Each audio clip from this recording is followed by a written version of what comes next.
Hello friends, I'm Kayla. If you're new here, this is a video I do every couple months where I tell you books that have been recently announced, have recently gotten covers, or that I have just recently heard about. It's kind of like a news segment, but it's just books that I'm personally interested in, and if you want to skip the whole video and just see the list of them, my Goodreads is linked down below.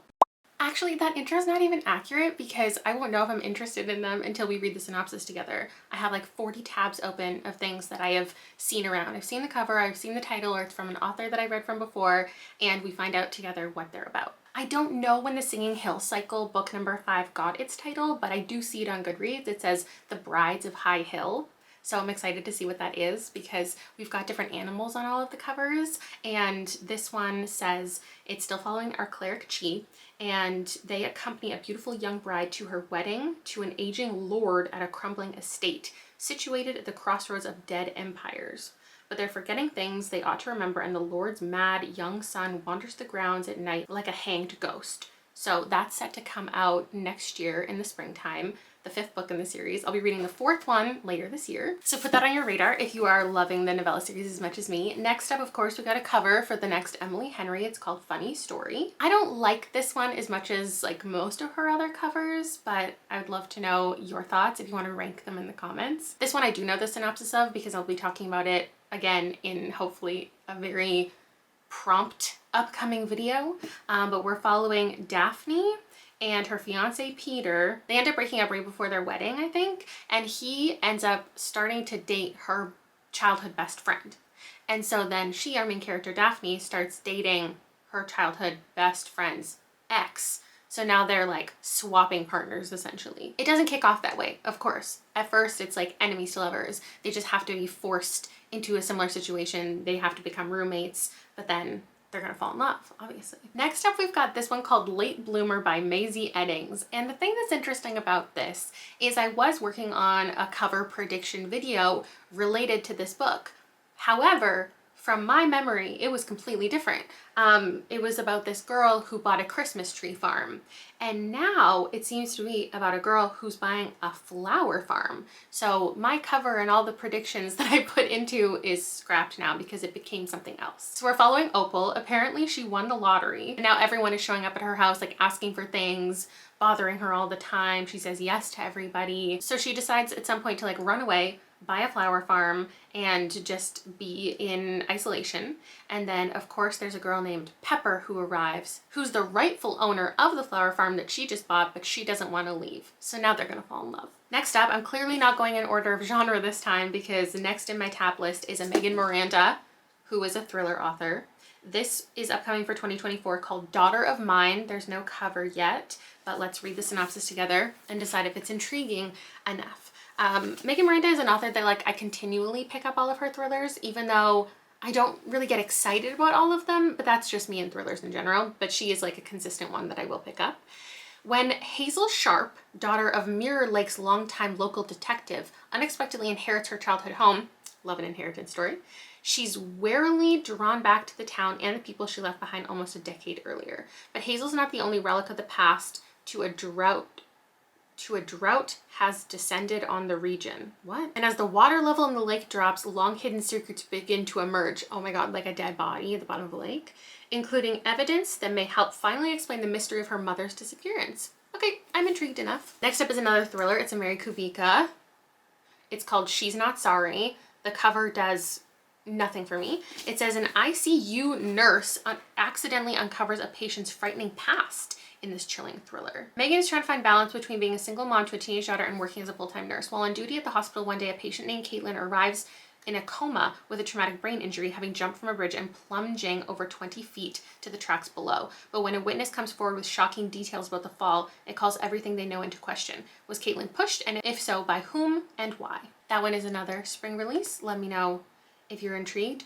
Ooh, then we've got Icarus by Kate Ingram, which I have been waiting for the cover. This is by the author of The Weight of Our Stars, one of my favorites. If you're wondering why I hold up all of these books, it's because it's just so I don't have to edit in, but you can recognize who the author is if you don't know. So this one, have we talked through the synopsis before? Icarus Gallagher is a thief. He steals priceless art and replaces it with his father's impeccable forgeries. We have talked about this before, perhaps multiple times. I love the cover. I'm obsessed. I like the color. I like, there's a falling person is always my vibe. Little elements I think it's really fun. It's YA, it's queer, it's mythology. Those are all the things it's tagged on Goodreads as, and again, it's a spring release. Next up, this cover just really does it for me. I gave Ace of Spades by Farida Abikei-Amide 4 stars. Was it last year or the year before? So I already had this like blank Goodreads page on my shelves, and then suddenly a cover appeared one day when I was scrolling through my shelves, and I think it's so ominous. I think I've read this one to you before. Sade is the main character's name, starting her 3rd year of high school at a prestigious boarding school. One night her new roommate disappears, and obviously they blame her. She catches the attention of the girls collectively known as the Unholy Trinity, and they bring her into their fold. I don't read a lot of YA these days, but I think I'll pick this one up. Then we got the cover reveal of the 4th Finley Donovan book, which is probably going to be the last Finley Donovan that I read unless the story arc like stops and we start something new, because I like the series, but I can't keep reading like the same consistent mystery and plot. But I loved the first book so much. And the 4th one is called Finley Donovan Rolls the Dice. Here is the cover. It's pretty similar to the one that I predicted must have been a year ago, because I was predicting it for the 3rd book. I just invented in my mind that it was a road trip story, and then we got a road trip story. So she is off to Vegas with her nanny slash partner in crime, Vero, of course. They're having a weekend away in Atlantic City, and the things that they're doing would probably spoil the books that come before it. Then we got the cover to The Woods All Black by Lee Mandelo. This author I've read 2 books from. I didn't like the first one, but the second one was a novella that really worked for me. I gave it like a 4 point something. And this one called The Woods All Black. I like the cover. It's simple but effective. And it's another novella, so I think that will appeal to me. We're following a character named Leslie, assigned to the backwoods township of Spar Creek by the Frontier Nursing Service. This is set in the 20s, I want to say. He's assigned to vaccinate the flock birth babies and weather the judgments of churchy locals who look at him and see a failed woman. Something ugly festers within the local congregation, and its malice has focused on a young person they insist is an unruly tomboy who must be brought to heel. Violence is bubbling when Leslie arrives, ready to spill over, and he'll have to act fast if he intends to be of use. But the hills enfolding Spar Creek have a mind of their own, and the woods are haunted in ways Leslie does not understand. That's exciting. Next, I know I talked about An Education of Malice before. It goes along with A Dowry of Blood by S.T. Gibson, but I don't think they had a cover yet, and I think it is so beautiful. This says, deep in the forgotten hills of Massachusetts stands St. Perpetua's College. Isolated and ancient, it is not a place for timid girls. Here, secrets are currency, ambition is lifeblood, and strange ceremonies welcome students into the fold. On her first day of class, Laura is thrust into an intense academic rivalry with the beautiful and enigmatic Carmilla.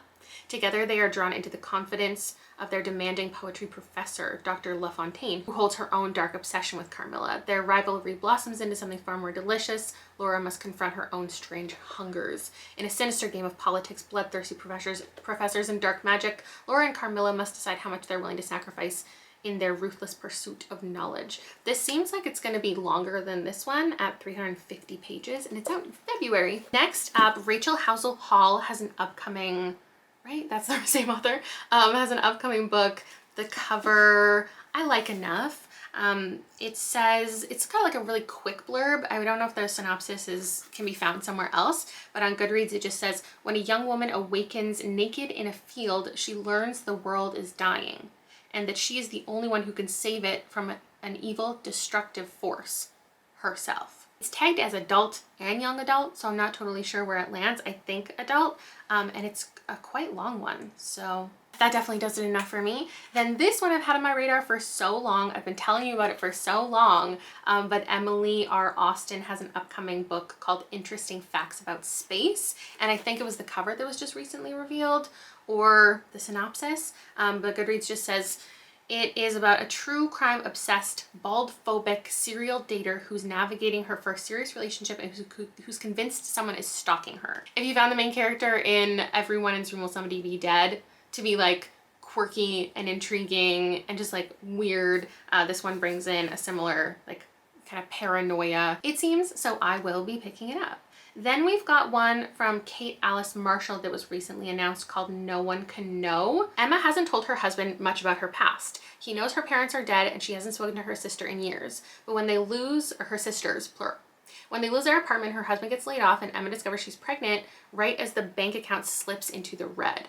That's when Emma confesses that she has one more asset, her parents' house, which she owns jointly with her estranged sisters.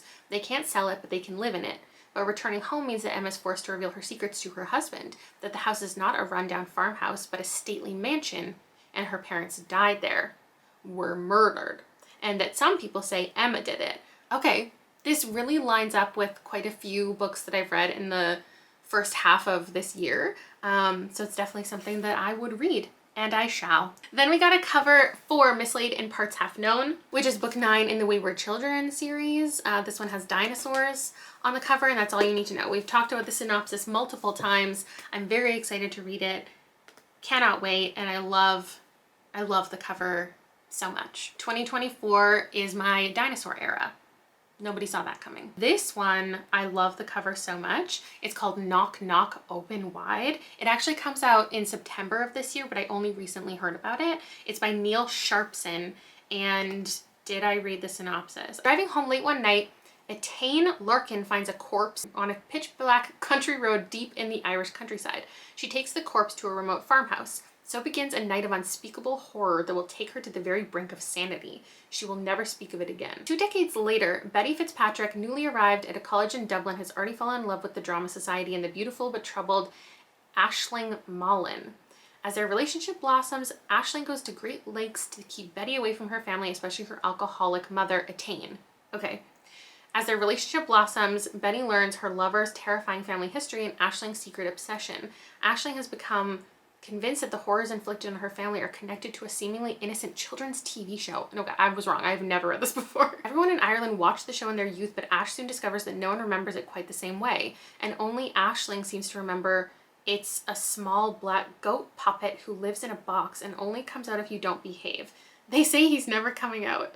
What? It's from Tor, so I do trust it. It sounds odd, and I think I might like it. But now I'm scared if there is indeed some type of puppet that is evil, because that's not my vibe. Moving on to a new V. Castro. I haven't read this synopsis, so I'm really excited to do that with you. I've read 2 things from this author, and this is called Immortal Pleasures. I've been picking up so many things with immortal in the title. I'm assuming it's vampires. The cover is a lot. It says, an ancient Aztec vampire roams the modern world in search of vengeance and love. Hundreds of years ago, she was known as La Malinche, a Nahua woman who translated for the conquistador Cortez.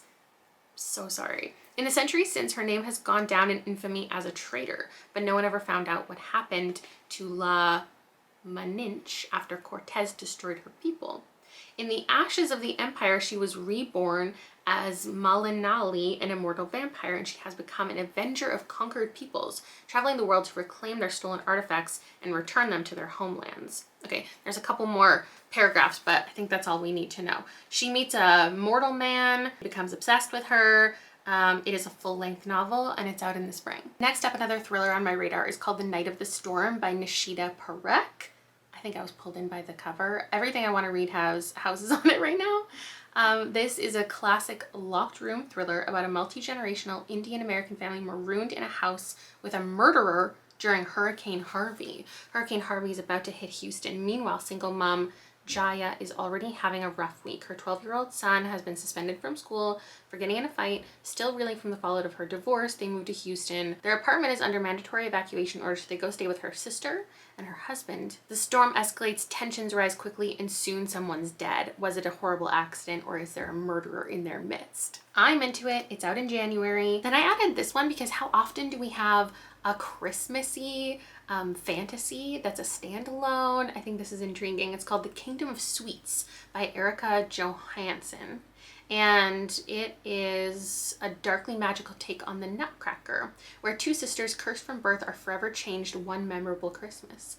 Light and dark, this is the destiny placed upon Natasha and Clara, the birthright bestowed by their godfather, the mysterious sorcerer Drosselmeyer. Clara, the favorite, grows into a beauty with ease, and Natasha is cursed to live in her sister's shadow. But now, one fateful Christmas Eve, Natasha gets her chance at revenge. The sorcerer has brought the Nutcracker, an enchanted present that offers entry into the deceptively beautiful world, the Kingdom of Sweets. It's like 450 pages. It comes out this winter season. There are 2 covers. Let me know which one you prefer, and I'm gonna read it. Okay, then AJ Finn is coming out with a book next year. It's called End of Story, and I'm gonna find out what it's about. Bastion Trapp, reclusive mystery novelist, tells his longtime correspondent, Nikki Hunter, "I'll be dead in 3 months. Come tell my story." Nikki Hunter is an expert in detective fiction. With merely months to live, Trapp invites Nikki to his spectacular San Francisco mansion to help draft his life story. Living alongside his beautiful second wife, Diana, his wayward nephew, Freddie, and his protective daughter, Madeline. Soon, Nikki finds himself caught in an irresistible case of real-life detective fever. You and I might even solve an old mystery or two. This is such a weirdly written synopsis. 20 years earlier, on New Year's Eve 1999, Sebastian's first wife and teenage son vanished from different locations, never to be seen again.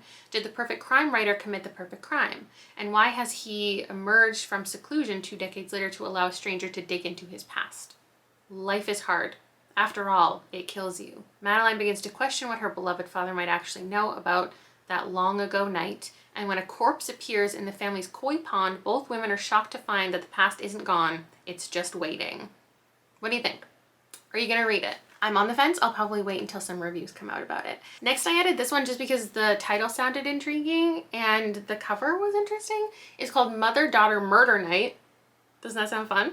By Nina Simon. So let's find out what it's about. High-powered businesswoman Lana has a lot to be proud of. Her keen intelligence, impeccable taste, and the LA real estate empire she's built. But when she finds herself trapped 300 miles north of the city, convalescing in a sleepy coastal town with her adult daughter Beth and teenage granddaughter Jack, Lana is stuck counting otters instead of square footage and hoping that boredom won't kill her before the cancer does. Then Jack, tiny in stature but fiercely independent, happens upon a dead body while kayaking near the bungalow. Jack quickly becomes a suspect in the homicide investigation, and the women are thrown into chaos. Beth thinks Lana should focus on recovery, but Lana has a better idea. She'll pull on her wig, find the true murderer, protect her family, and prove that she still has power. With Jack and Beth's help, Lana uncovers a web of lies, family vendettas, and land disputes lurking beneath the surface of a community populated by folksy conservatives and wealthy ranchers. But as their amateur snooping advances into ever more dangerous territory, the headstrong women must learn to do the one thing they've never tried: trust each other. Let me know what you think. Then I also added Out There Screaming, an anthology of new Black horror. I am so excited about this one. It has a bunch of authors in this anthology that I have read from before and love. We have Tanana Reeve-Dew, Rebecca Roanhorse, Nnedi Okorafor, P. Jelly Clark, Tochi Onyebuchi, Aaron E. Adams, and N.K. Jemisin, and then like a whole bunch more. So this was put together, edited by Jordan Peele. I don't think he has a story in it, but I'm sure there's an introduction by him. I am so intrigued by this, and I've been thinking for years, like, should we do a short story collection as a Literally Dead book club pick?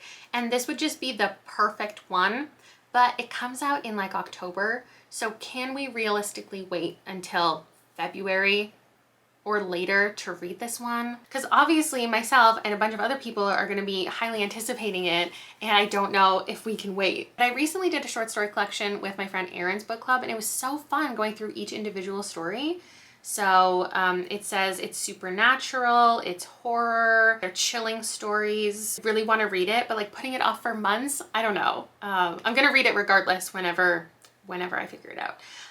Then that time I got drunk and saved a demon got a new cover, and I'm obsessed with it. And I know that the original one like holds nostalgia for people and they love it, and that's fine. I hate it so much. I didn't buy it even though I want to read it because I don't like how it looks, but I'm absolutely gonna be picking up this one. It's by Kimberly Lemming. It came out in like 2021. It's paranormal romance, obviously. We're following a woman named Cinnamon She's a spice trader and she ends up on a quest with a fiery demon in this irreverently quirky rom-com fantasy that is sweet, steamy, and funny as hell. I've had people recommend this to me after I enjoyed like Legends and Lattes and some other cozier fantasy stuff. And I want some romance in my cozy fantasy. So I just think this will be fun. And I'm excited that it's cute now and I want to read it more. So it is officially on my radar whenever that one comes out. Next up, we have a new book by Vaishnavi Patel. I give this 5 stars. This one is called Goddess of the River. Does it have any, there's nothing on the Goodreads. But I do think I also had it on Instagram. So the author said it's a Mahabharata retelling from the perspective of Ganga and her son Bhishma, a story of dharma and responsibility, of family and finding hope in tragedy. She said some teasers, Goddess uses both first and third POVs. It follows nearly the full plot of the original story. It is distinct in themes and story from Kaikeyi, but shares the same love of Hindu myth. I cannot wait to see the cover because I adore this and I adore like the imagery already in the little teaser. That one's gonna be out, to guess when? Spring 2024. Then I put this one on my radar. I still haven't read from Jennifer Marie Thorne, but this one's called Diavola and the cover is very frightening. Let me know what you think. And I haven't read the synopsis, but let's do it. Anna has only 2 rules for the annual Pace Family Destination Vacation: tread lightly and survive. It's tagged as horror, adult, and gothic. It says, it isn't easy when she's the only one in the family who doesn't quite seem to fit in. Her twin brother, Benny, goes with the flow so much that he's practically dissolved, and her older sister, Nicole, is so used to everyone, including her blandly docile husband and 2 kids, falling in line, that Anna often ends up in trouble for just asking a question. Mom seizes every opportunity to question her life choices, and Dad, when not reminding everyone who has paid for the vacation, just wants some peace and quiet.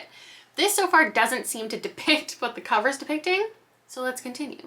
The gorgeous remote villa in tiny Monteperso seems like the perfect place to endure so much family togetherness, including Benny's demanding new boyfriend. That is, until things start to go off the rails. The strange noises at night, the unsettling warnings from the local villagers, and oh, the dark, violent past of the villa itself. That's it. Jennifer Thorne skewers all too familiar family dynamics in this sly, wickedly funny vacation gothic. Interesting. It is out in the spring. I'll wait until you all read it to know if I should. And then I also have a new Christina Forrest. Though I still have not read The Neighbor Favor yet, I have read some YA from her. And this one just sounded like it was something that I needed. The partner plot. It says 2 former high school sweethearts get a second chance in this marriage of convenience romance. Marriage of convenience, it has my heart. To Violet Green, fashion is everything. As a successful celebrity stylist, she travels all over the world living out her dreams. Professionally, she's thriving, but her personal life is in shambles. She's had a very public breakup, blah, blah, blah. And then we have Xavier. He did not expect to run into his high school girlfriend, Violet, the girl he thought he'd marry, on a birthday trip to Vegas. He's a high school teacher and basketball coach, rarely leaves his hometown, but after one reckless night, they both end up with rings on their fingers. Their impulsive nuptials might be a blessing in disguise when they realize they both have careers that could benefit from marriage. Okay, fun. That's out in February. Oh, and then we also got the cover to the 3rd Lake Witch book by Stephen Graham Jones, My Heart is a Chainsaw and Don't Fear the Reaper. Fun fact, I went to do a cover prediction and title prediction for this for an upcoming video, and I clicked on it and there already was a title and cover. I had just missed the announcement, I guess, and I had to scrap that part of the video. But I was predicting that it had a black cover. I don't want to read the synopsis to you because it'll give away what has happened to Jade in the first 2 books, but it's basically horror. We're following a woman who is trying to protect her home and her peace. Okay, and then a couple things I saw on Instagram. So Dawn Kurtigic is coming out with something new called The Madness, but it is under a pseudonym, Rook Bergen. It says it's a feminist retelling of Dracula set in the moody Welsh countryside where anything real or imaginary could be lurking in the shadows. I loved And the Trees Crept In, so I'm excited to check this one out. Is it adult? I think it's probably adult. Then Darcy Little Badger officially announced the, is it prequel? Yeah, prequel to Alat's Away called Sheen Lende. I'm sure I'm pronouncing that wrong, but I will pronounce it correctly eventually. We're following teenage Shane, who's Ellie's maternal grandmother, and her ghost bloodhound search for her disappeared mother and a lost child. It is also scheduled for spring 2024. And then finally, Ashley Winstead posted an upcoming book of hers called Future Saints, an upmarket fiction debut. I don't even know what that means. About a grief-stricken, self-destructive singer whose last performance unexpectedly catapults her band to fame, and the straight-laced record company exec sent to reluctantly hold her and the band together before they publicly implode. I'm guessing it means it's not like thriller or romance, which are the two things that have been written by her before, because it just sounds like fiction. It actually sounds like fiction I probably wouldn't read, but I'm glad to let you know about it if you didn't already. Okay, so upmarket fiction is a combination of commercial and literary fiction. Strongly plotted, but the language is also carefully crafted. That's just what Google tells me. You probably already knew that. I don't know anything about publishing. That's everything that I learned about in the last couple months, and things that I'll probably pick up. They'll all be discoverable in the link down below if you want to add them to your Goodreads quick and easily. I do put them on something called my most anticipated shelf, though throughout the video we figure out that some of these aren't anticipated anymore, but that's still where they live if you're ever looking for it. And I will see you later. Thank you for letting me know all of your thoughts on everything in this video. Anything that you think I need to know about that I haven't already talked about in the long spanning series that I make, that I'll also link down below because why not? And I'll see you later. Bye!